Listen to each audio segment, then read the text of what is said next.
Aditya, and in this series, I talk to some exceptional graduates of TU Delft to understand the hype and the fuss behind a master thesis. Is it really though? It does not matter in which phase of thesis you're in currently, we have something in store for all of you. From talking about the optimum number of coffees to be consumed, to figuring out a thesis topic, or maybe handling your social life, we find out from the best. Let's talk the talk, or shall I say, let's talk thesis. I'm Pooja Ramakrishnan, and I did my master's at TU Delft in environmental engineering. And my specialty, or like my track, was focused on atmospheric sciences, atmospheric physics. One of my favorite subjects was meteorology, and this is basically my area of interest. I work now for a remote sensing company called SkyGeo. They do InSAR data processing, and it's for basically the monitoring of like large infrastructures, which is actually quite unrelated to my thesis and actually unrelated to even what I studied.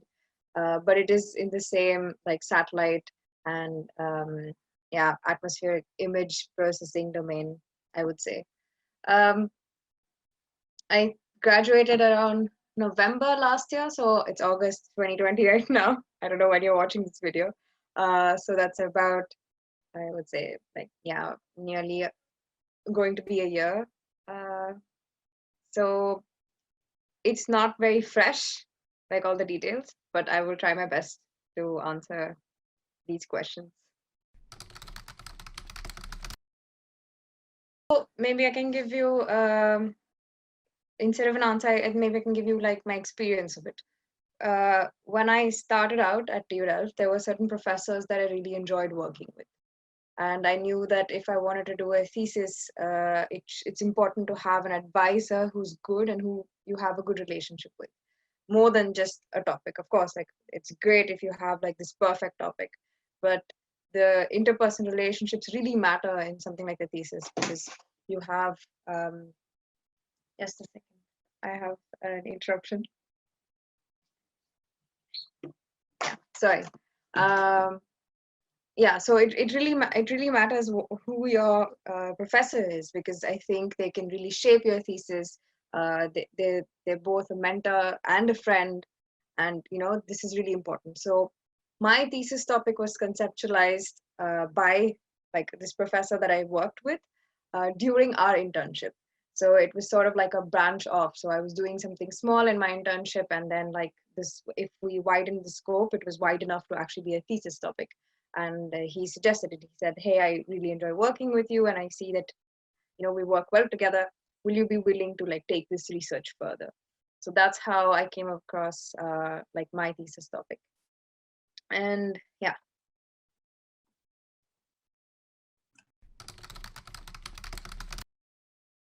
In general, I was very much in love with what I was studying. Like I've absolutely enjoyed those 2 years. They were very tough. I'm not saying it was easy, but I really enjoyed like my coursework. I really enjoyed the subjects I was studying. It was absolutely fascinating. So there was no real question of like, will I like this or not? Because I enjoyed the field in general so much. I knew that, this would be interesting. And actually my thesis topic was, you would say, more practical than most thesis topics. So I was evaluating like a wind farm data set against like observational data. So basically I was just seeing how good are meteorological models. And I know a lot of people make fun of like, weather people. They say like, yeah, and the app is never right, like you can never trust it. So this is basically me saying, or like me trying to figure out like, can I trust this? Like how much can I trust it? That was the core of my thesis topic. So I think it's important to understand like what big question your thesis is answering, because your research alone isn't like maybe it's not solving a world problem, but it connects to something larger that people are constantly facing, or like you're improving something in some way. um, yeah, so in that way, I really enjoyed my like coursework enough to really find a topic that yeah, I would enjoy doing as well. Okay, that is perfect. But what did you find finally? Like, that's a curious question from my side. Like, how well can you trust it? Oh, what did I? Oh, how well can I trust Can you it? trust it? Yeah. So, yeah. So basically, the model that I was evaluating actually turned out to be really good. Like the accuracy was quite commendable. Um, I can go into more technical details if you want, but what we had introduced was basically a small piece of code that mimicked a wind farm. So what we were trying to see is when can you see if the model actually understands, oh, this is a wind farm here, and does it modulate the speeds accordingly? And it's a very beautiful piece of code. It's very simply designed.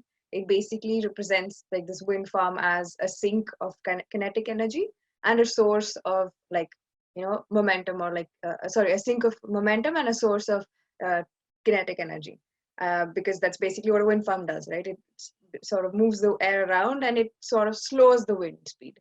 And this is a very simple equation that we put in the model, and it works really well.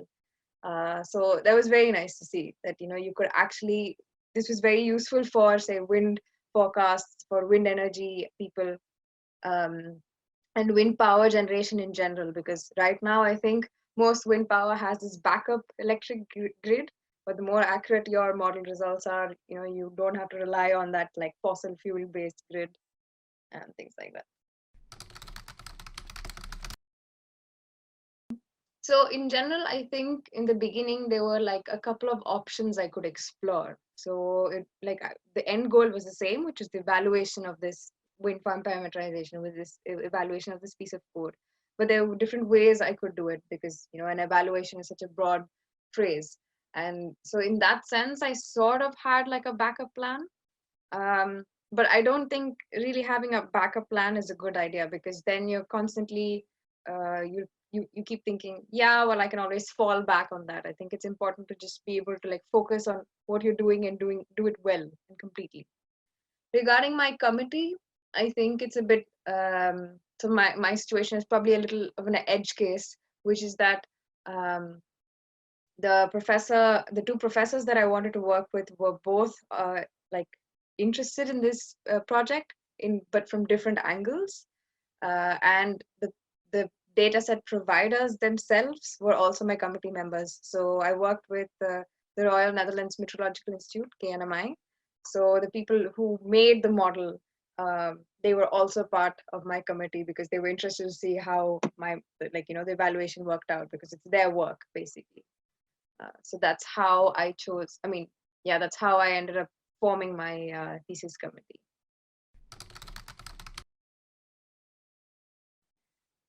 I think, I think everybody who starts off doing a thesis has like really high expectations. They really want to have like this amazing thesis topic. They want to do something, life changing or world changing. Um, but to be honest, real research is just like grunt work. Like any research that you do is a result in itself. Like even if you test something and you figure out, well, this doesn't work, that result is useful to the scientific community. Just the even the absence of a result is a result in itself. I think that's something you have to remember when you try like devising your thesis topic. So there's no such thing as a brilliant thesis topic. Maybe uh, you can like grade it differently based on like the effort you put in or something like that, but I don't think you can like give it a general formula like this is a brilliant thesis topic. Maybe a thesis which is never finished is probably not that brilliant, because then you don't have a contribution, but if you've managed to finish your thesis, you have given something to the scientific community. I wish someone had told me how to do this at the beginning of my research. The best way I think is to look for resources, that is meta resources. So there are lots of things on the internet on how to design a thesis, what a thesis is supposed to be. So for example, I think one of my favorite websites is called the Thesis Whisperer, and it basically talks about like what is a thesis. And in many cases in science, a thesis is just the answer to a question. Whereas in history or philosophy or social sciences, it's basically an argument for or against a statement or a hypothesis. So basically, these are kinds of things that you don't really know or you're not really taught. And I think these are very useful things to actually like learn and study about. So I have a huge um, repository of such links that I found, I think, 6 months into my thesis, which was like really bad because I should have found this much earlier, but there was no one to guide me. So I think this is something either as a student organization you can make available, or I can also like put it out there. I know some other people who've also like published stuff on TU Delta about how to do a PhD thesis, things like that. So I think this is important, like, a meta understanding of what a thesis is going to help you organize your thesis, because you can't organize your thesis um, just by knowing the topic. You need to know what your end goal is. And for most of us, if you've never done real research, I think this is really like a black hole. Like, you have no idea how this works. And so it's important to read up on this. And that would be my recommendation. So there are a couple of things to this. One is it depends on how much money you have. So if you have enough money, you can actually do your thesis for much longer. It depends on how much time your department gives you. So I think the GRS department recently has instated a policy where they start cutting your grade if you extend your thesis beyond a certain time period. I'm not sure if this is true or if this is just a rumor, to be honest. But so it depends on those things. But the third and the most important thing is, I think you can draw the line once you have a story to tell. So at the end of the day, your thesis defense or your thesis report itself is telling a story. It's a science story, but it's still a story. So if you have if you have enough data that can actually like cohesively answer the question that you posed in the beginning, and by answering that question, if you're able to like describe like the result really well, I think you're good to go. Like, I know there's always more that can be done, but it's important to do what you've already done well. So you could get like 10 different results, which are great, but if you're not able to put that in like a good cohesive story, if you're not able to write that well, and if you don't have time to like present your work well, you can lose grades there. And at the end of the day, if you really are interested in like your grade, and if you're interested in like the all of those things, then this is something you should keep in mind. But of course, if you're somebody who's you're just interested in the output, and that matters most, and if you think within 2 weeks you can write your thesis and like be done with it, then go for it. But like, you have to decide what is important to you. Like, is it important for you to like graduate with like a high grade, or is it important for you to graduate when you're satisfied, things like that. I think this is slightly an edge case for me, right? Because I worked on my internship topic, so this was not a proposal I wrote on my own. This was a proposal I co-wrote with my chair, thesis supervisor. So I think it's a bit unfair for me to actually give advice on this topic.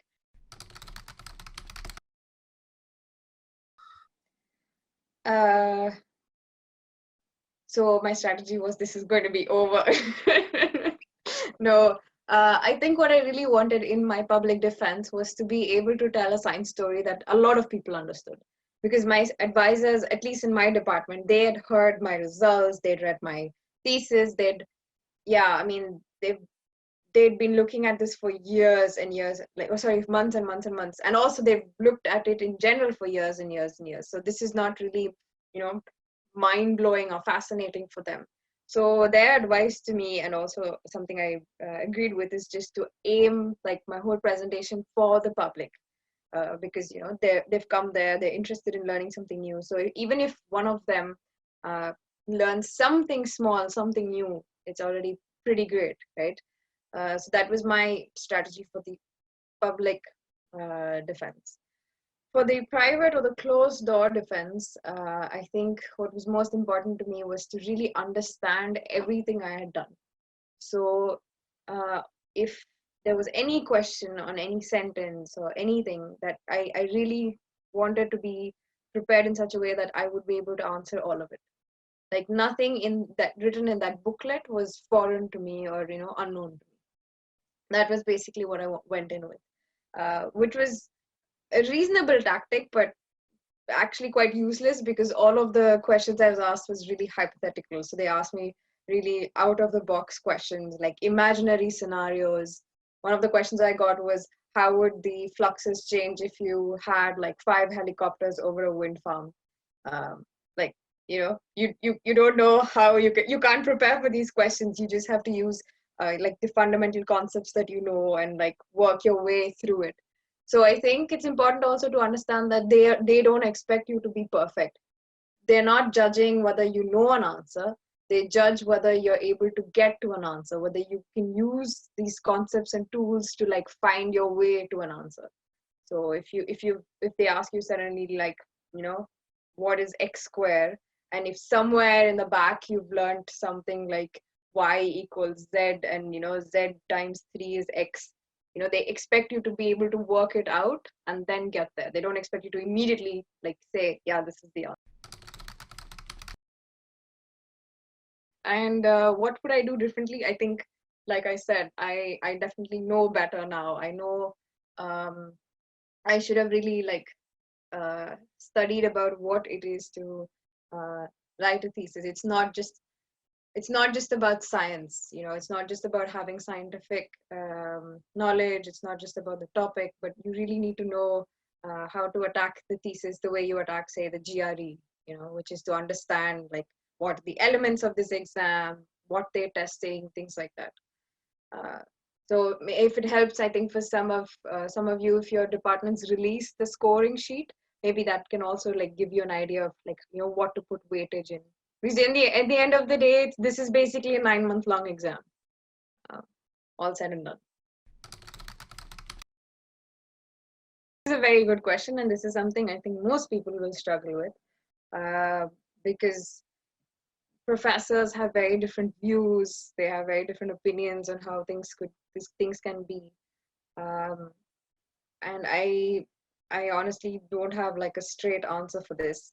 The only thing I can say is if your department is a department where you know your committee before you defend, because there are many departments where you put together your committee like in the last month of your thesis or something, then I think it's important to cultivate like a relationship with each one of them, so they understand where you're coming from and so that you also understand where they're coming from. So I had a professor from like the aerospace department in my like thesis committee, and I've never worked with him before. And so I think um, like it's really scary because when someone you don't know judges you, they judge you more harshly or critically because they don't know where you come from. And so I think it's important to really develop like this understanding of their expectations, and then evaluating and seeing, okay, what's sort of like the subset, what are they all expecting from me, what is one person expecting specifically, and also being honest.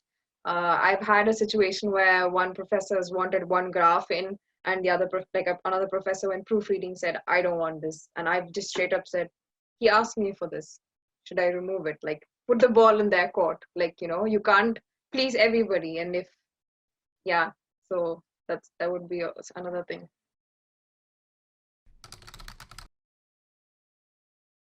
And I wish like you had asked me this like a few months ago, because that was fresh in my head. It's a bit like muddy now. I really have to put myself in those shoes. Um, I think my key learning would be really be open to criticism. It's very easy to get defensive because this is your first line of research. It's your first line of work, and you're of course very it's very personal to you, emotionally attached to this baby that you're working on for like 8 to 9 months. So you really have to learn to not be defensive when people give you criticism or advice, because the earlier they give it, the better your final end product can be. So if you really like are difficult to work with, if you like don't listen to the responses or things like that, then I think by the end of it you're not going to have the best product possible. And a lot of professors are really smart and really good, but they're not always very kind. So this can be really something that affects a lot of students, because when they hear like really harsh things from their mentor or supervisor, it hits them hard. So I would just say, hold on, you're not alone. Like everybody goes through this, and yeah, it's not nice, but the earlier you get it, it's better than like being on the last day in front of like the public being told this is wrong. Like, you know, when you had 6 months to fix it, it's much more worse. So I would say learn to be open to criticism. At least for me, this was a learning. Like in general, nobody likes being criticized, neither do I. So I really had to train myself to like understand that the harshness was for my benefit and not, you know, something that would depress me.